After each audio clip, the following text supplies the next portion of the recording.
This video is being recorded the 16th of November 2017, and it's a slightly quieter period in boxing right now. You know, we've had some big marquee fights. We've had Joshua fighting in the last couple of weeks. We've had Deontay Wilder fighting in the last couple of weeks, and you know, now things have slowed down ever so much. You know, you've got the Carl Frampton bill this weekend, and then you've got a few weeks off until the boxing picks up again in December. So I guess that gives me the opportunity on this channel to do a few slightly different videos from the norm. Now, I did a 3-part series about a week or so ago listing the top 30 heavyweights globally, in my opinion. And I actually quite enjoyed doing a 3-part series. So thought we'd give this one a go and thought we'd do another 3-part series. The intention is, well, this first part will definitely be uploaded tonight, Thursday the 16th. Second part hopefully will be out Friday the 17th, and the final part hopefully will be up on Saturday the 18th if life doesn't get in the way and all goes to plan. So this series is intended to be a bit of a review of British boxing.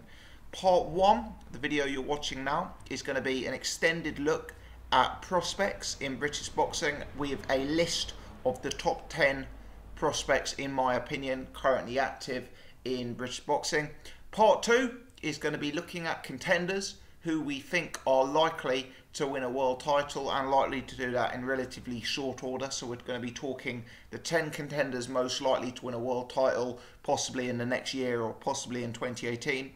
Also, part 3, we'll look at the established top-level fighters already in the game.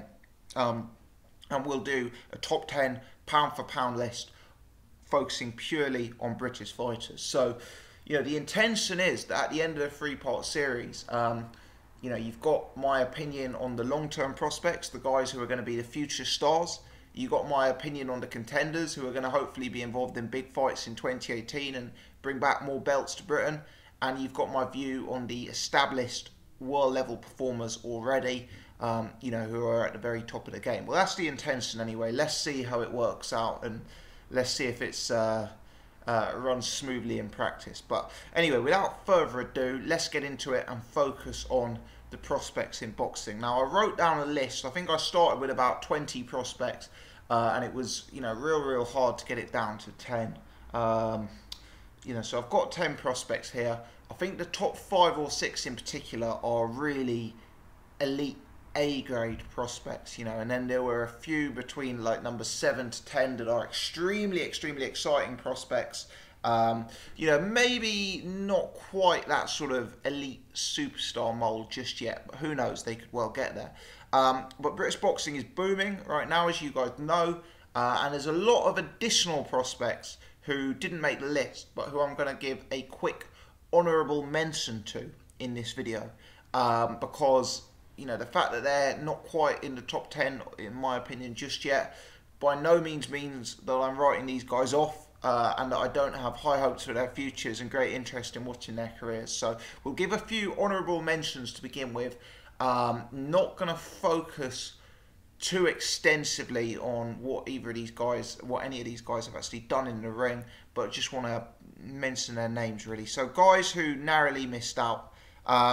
Let's start by mentioning 2 guys together, Lawrence Okolie and Isaac Chamberlain. 2 undefeated fighters in the cruiserweight division. Okolie, the Olympian, high knockout percentage in 6 fights.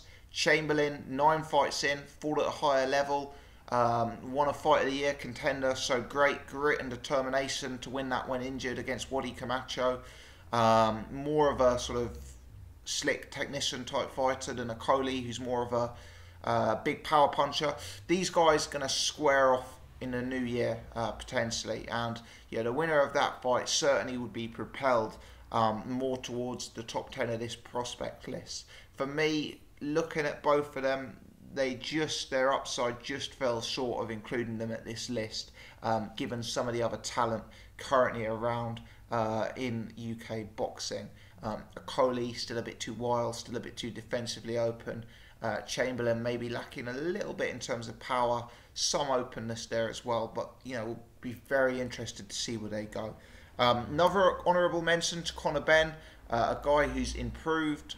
He's 10-0, 8 knockouts. Fought a very, very low level of opposition. When he turned over as pro, extremely raw, extremely over-eager, quite easy to hit. He's improved, he's matured, he's a bit more patient, a bit more thought through and considered in the ring. Decent body puncher. Let's see how he progresses. Clearly got some sort of talent. At the minute, I'm feeling his upside is lower than the guys I've got in the top 10. Felix Katz, good fighter, 6 wins, 4 by KO, 0 losses. Felix Katz, decent fighter, relatively stylish in the ring, good technique, so some power, some snap to his work. Felix is someone who I enjoy watching, who I think could do something in the sport. He's being brought along relatively slowly. He hasn't made the biggest splash in his pro career to date compared to some of his Matchroom stablemates, but one that I'll be keeping an eye on in 2018 to see how he gets on. Leon Woodstock, guy who I've seen box live, guy who I really, really like to watch fight, like a mini Chris Eubank Jr. in terms of his style. Recently won an area belt, if I'm not mistaken, against Craig Poxton, the guy who took Boy Jones Jr.'s undefeated record. A fantastic fighter to watch, real entertaining, loves a scrap, throws great punches in bunches, a real athlete. That Poxton fight at area title level was fairly close, if I'm honest. That was a fight that could have gone either way. Perhaps Woodstock is still too raw. Perhaps he gets too involved in scraps. Perhaps he's too defensively open. A real talent and eye-catching fighter. Maybe someone who lacks the completeness right now to be included in the top 10. Although someone who I do hope will improve and someone I'll be watching with interest. Now the next 2 guys, the last 2 honourable mentions before we crack into the top 10. Are 2 guys I actually rate very, very highly. And 2 guys who I could have included in the top 10. I mean, these would be 11 and 12 in no particular order. And these are people who, I think are really, really good fighters. And it shows something about the depth of talent we have in Britain right now that these 2 aren't in the list. Firstly, Nathan Gorman. Now, if you'd asked me a few weeks ago, I'd have had Nathan Gorman certainly in my top 10. Most likely in my top 5. I've been very, very, very high on Nathan Gorman throughout his career. Very young guy, beat Dominic Akinlade, took Mohamed Selby's unbeaten record on the weekend, 11 wins, 9 by KO, no losses. Very, very good fighter, great technician. I've actually just taken him out of the list, actually. I've just ranked him below the top 10 because I really wasn't impressed by his performance the other day in his victory against Mohamed Selby. I thought he was really guilty of falling in love with certain punches, the left hook, the uppercut. I felt he negated some of his best work. I think that he fights too heavy, comes in a bit too fleshy. I don't think he uses his excellent jab as much as he should do. I think he's a superb body puncher, and I don't think he brings that to the table as much as he should do. Gorman, a real talent, a guy who can make it very, very far in the heavyweight division. But for me right now, a few errors creeping into his work. I think it's an error how his weight seems to be going up and down a little bit, and I think some of the things he's doing in ring mean he's actually slightly behind some of the other heavyweight prospects right now in terms of where he's at in terms of his ability. So there's things I'm seeing in Gorman that I think need to be ironed out before he is considered a top prospect. And that's why I've taken him out of the list and I've got him just below.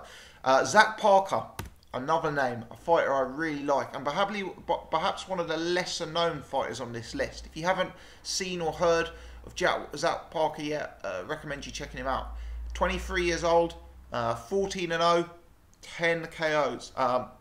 He knocked out Luke Blackledge in devastating fashion.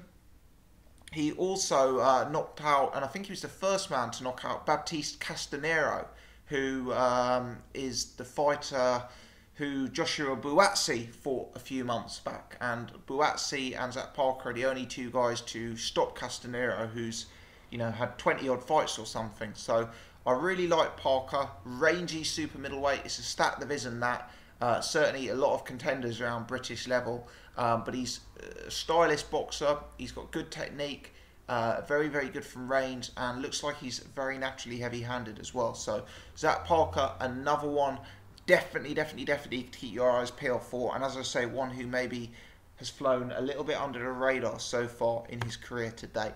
Let's get into the top 10. Enough of honourable mentions. Let's talk about the guys who, in my opinion, are the cream of the cream. The very, very top 10 guys, 10 prospects in British boxing right now. Number 10, an unfashionable fighter. A fighter who maybe hasn't crossed over to the casual market, if you like. But it's Ted Cheeseman, the light middleweight prospect. I like Ted Cheeseman. I've seen him box live a few times. He's 11-0 with 8 wins. Fought at a relatively low level so far. He beat Lloyd Ellett, which was a decent win. I think he's won the English title, but he's only 22 years old. He's still very young. I do think there's some similarities between Cheeseman and Liam Smith. Cheeseman is a guy who gives the visible impression that he can be outboxed from range. He perhaps isn't the slickest. He perhaps isn't the most electric back foot dancer from range. But what he has got is a real dig, and he's a guy who builds pressure well, really takes opponents' space away. And when he's able to cut down the range, when he's able to build that pressure and take on that pressure fighter mantle, he's a really dangerous guy, and a guy who I think can cause a lot of problems within the light middleweight division. I need to see more of Cheeseman before I sort of tell you if I think he's going to be a world title level, a Euro title level, etc. But all I can tell you is, from what I've seen already, I do believe that he is a guy who can make it to British title level and beyond. And bearing in mind that he's only 22 years old, one can presume there's still a real amount of improvement to come from him, which will be good to see and good to follow. So Ted Cheeseman makes it in at number 10. Coming up next at number 9, another fighter who maybe has flown under the radar a bit, probably not the most known by the casual market, but number 9 is a Frank Warren prospect. So number 10 was an Eddie Hearn prospect in Ted Cheeseman. Number 9, a Frank Warren prospect. Zelffor Barrett, super featherweight prospect. A bit more experienced than most of these guys on the list. 19-0, English champion, 12 wins, but coming by way of KO. So 12 of the 19 coming by way of KO. Now, Zelffor Barrett's resume is weak for a fighter with 19 wins. And when you start talking 19 fights, you're almost getting to the point where you want to start considering someone a contender rather than a prospect. For what it's worth, when I was drawing up this list, when I was defining what a prospect is, I was thinking guys who had less than 20 fights, and I was thinking guys who had operated below Euro level. I'm thinking when guys are fighting for European titles and operating at that sort of standpoint, I'm considering them more world contenders rather than prospects. But Zelffor Barrett sneaks in. I think he is the joint top most experienced fighter on this list of prospects. He does have a weak resume, but he's looked very good in his 19 fights, whatever level they've been at. He looks like a guy with excellent judgment of distance. He looks tricky, he looks awkward, he looks very skillful, he looks to have a refined technique for a young fighter. And yeah, I for one, very much looking forward to seeing his progression in the game, and you can only assume it's a little matter of time before they step him up in levels. I think Frank Warren has Leon Woodstock in the same weight division. That would be a fight to savour for the boxing hardcore if it were to get made in future. So Zelffor Barrett comes in at number 9. Coming up next at number 8 on the list, we have another Frank Warren prospect. So Frank Warren's 2-1 up at the moment. But we have Jack Cottrell. And like Zelffor Barrett, he's another one of these guys who is right at the top end of experience. As I said, I was looking at guys with 20 fights or less. Like Zelffor Barrett, Jack Cottrell has 19 fights. The other guys on the list, all less experienced in the game. So Jack Cottrell, 19-0, 10 wins coming by way of knockout. He's fought at a much higher level than the guys we've had in the top 10 so far. Ted Cheeseman and Zelffor Barrett. Most notably, a British title win against Tyrone Nurse.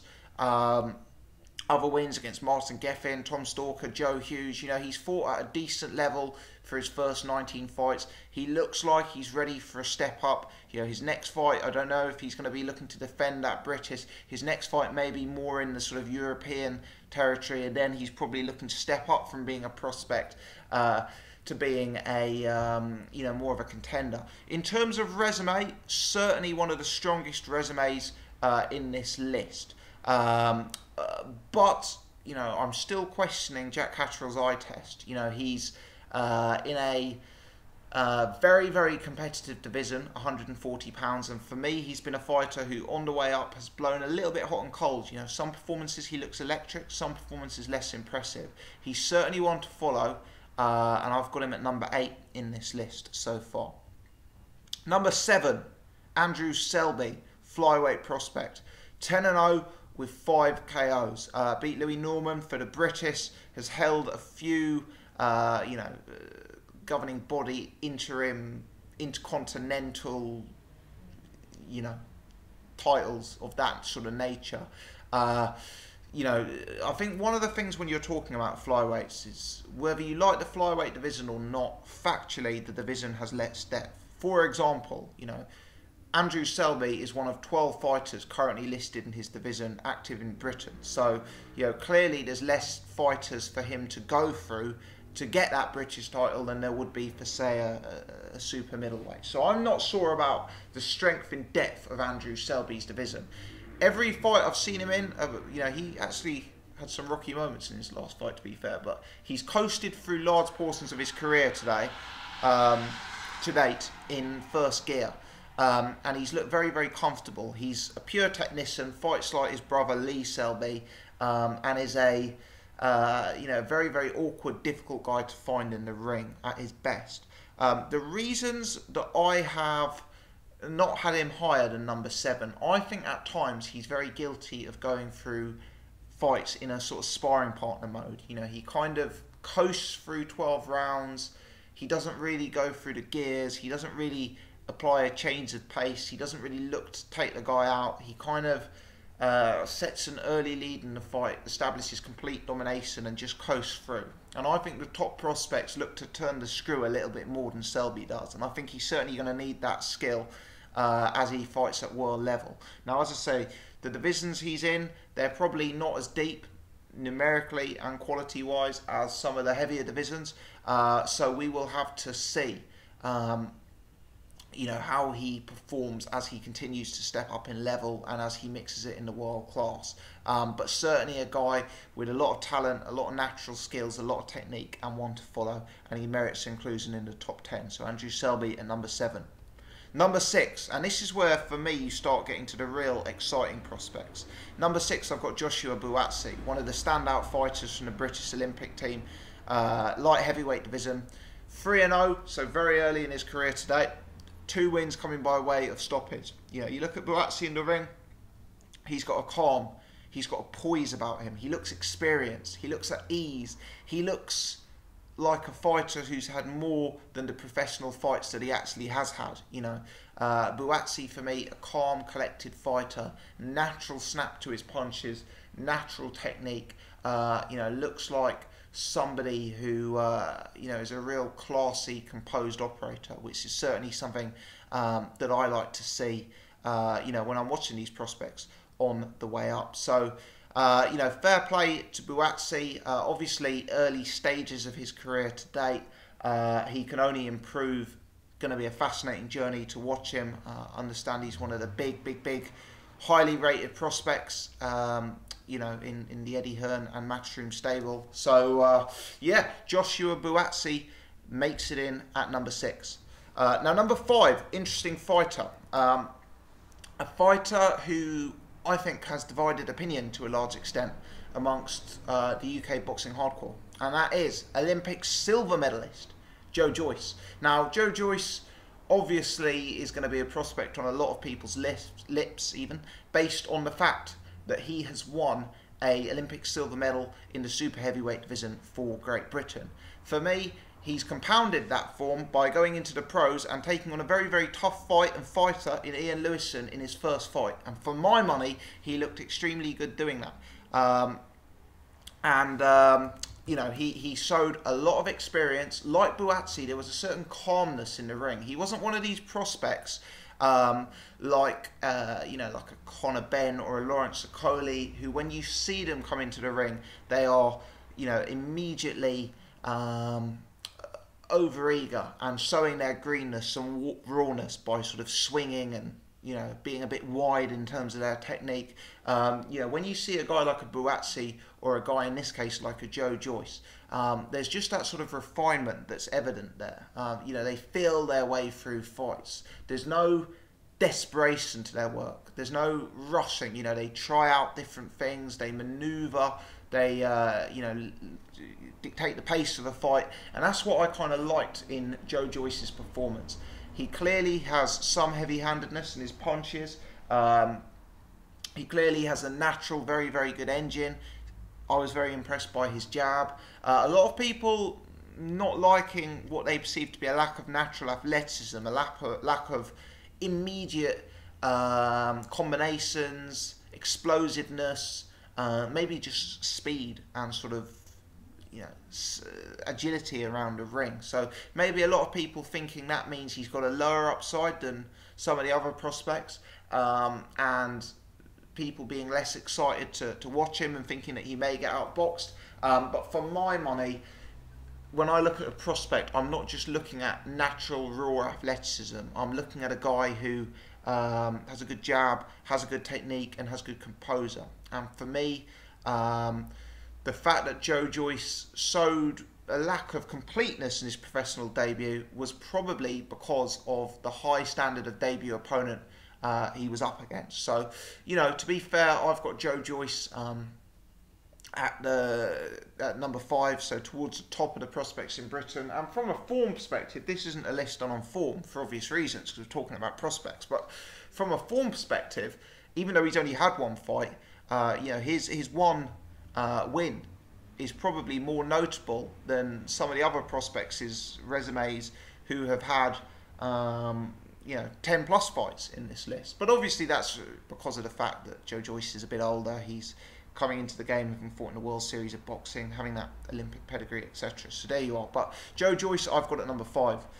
Number 4, one of the most popular prospects in British boxing, Daniel Dubois. 5 wins, no losses, all 5 wins coming by way of knockout.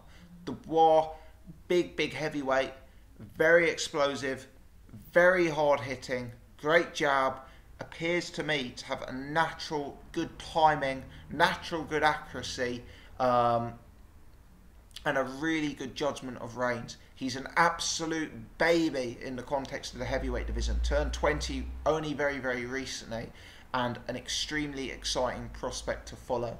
If we do this list again in 6 months, Dubois could very, very easily be the number 1 prospect in British boxing. For me, the reason that I've got him at number 4 is because at this point in his career, he still hasn't answered any questions. He still has a lot more to show us, really, so we can understand the full capability of Daniel Dubois. And the reason because of that is because he's ran through opposition so quickly.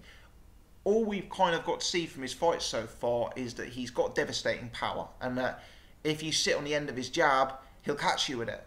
Obviously, there's bigger tests for Daniel Dubois to come, and it's going to be fascinating to see how he goes through that test. An elite prospect, and one who, as I say, when we see in another fight or two, if he is able to show a bit more of himself, perhaps we'll be able to say he is the number 1 prospect in British boxing. We move into the top 3. Number 3, Joe Cordina. Really like what I see in Joe Cordina. Particularly impressed with his win over Jamie Spate. I watched that fight and thought, wow, Cordina looks like a guy who's already able to operate at a real decent level. Cordina's 5-0 with 4 KOs. Again, got that Olympic pedigree. Clearly a talented amateur, so you expect a good technique. But his style seems to have developed well into the pros, and Yeah, Cordina for me, an exciting prospect. Very much looking forward to seeing where he goes from here. Number 2, Anthony Yarde.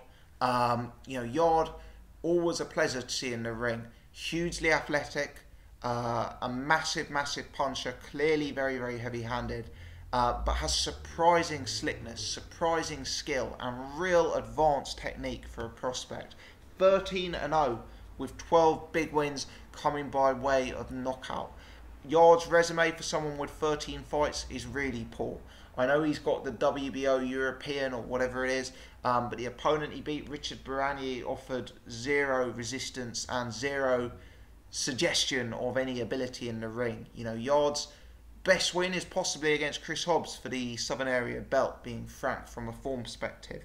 So he's got a weak resume, but then again, this is a list of prospects. This is a list at who may have the highest upside. And looking at Anthony Yarde, for me, he is a guy who looks like he could have some real upside. I have a concern about him, which is that if you look at his career to date, he's made 175 pounds very, very irregularly, and he's actually had problems making weight on 1 or 2 occasions where he's missed weight. I think in his last fight he missed weight by a couple of pounds actually at the weigh-in. So for Yarde, I think it's key that he can stay at 175. I think with his lack of height, I know he's listed as 6 foot, but having met him, I believe he's shorter than that.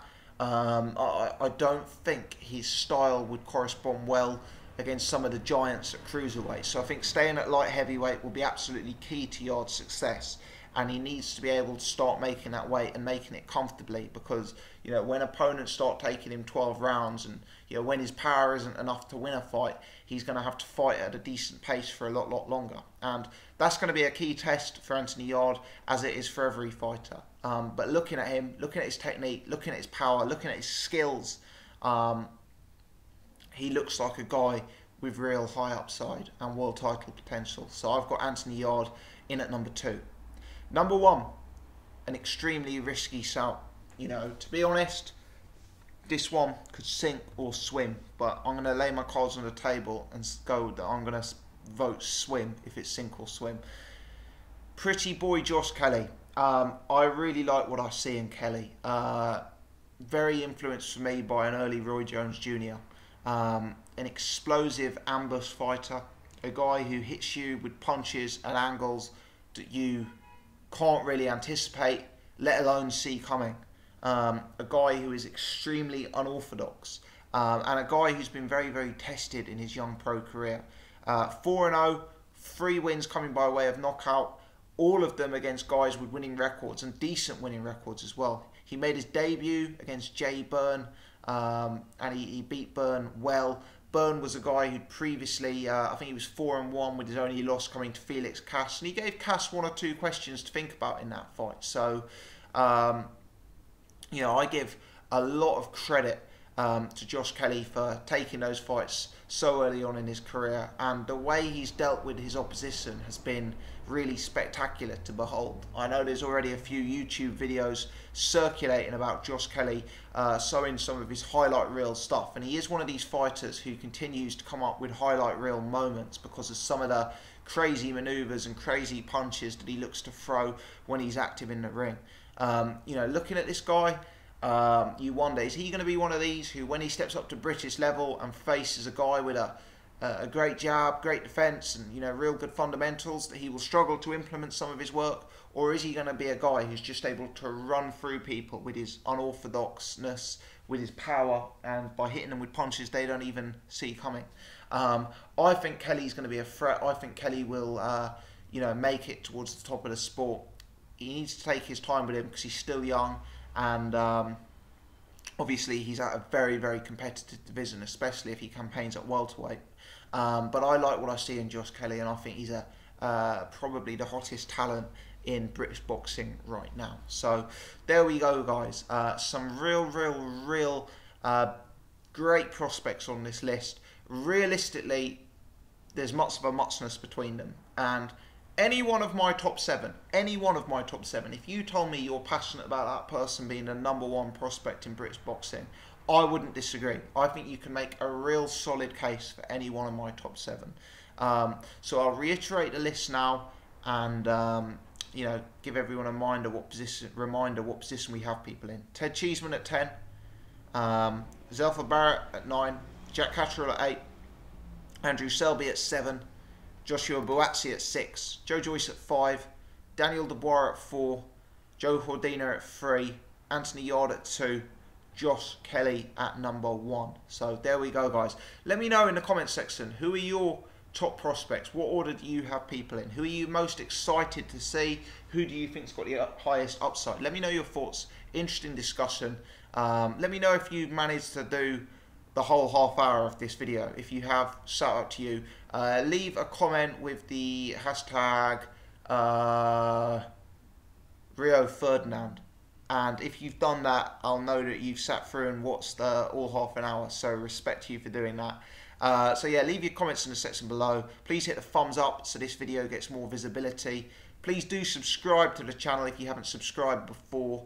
As I say, this is intended to be a 3-part series. We'll hopefully have part 2 up Friday night, and part 3 up on Saturday night. So do subscribe if you haven't done so before. I wouldn't want you to miss out on those new videos. Hit the thumbs up button. You can also give me a follow on Twitter at Boxing Gossip, and if you want to add me as a friend on Facebook, there's a link in the comment section below. Many thanks, guys. Appreciate you choosing to watch my channel and for tuning in.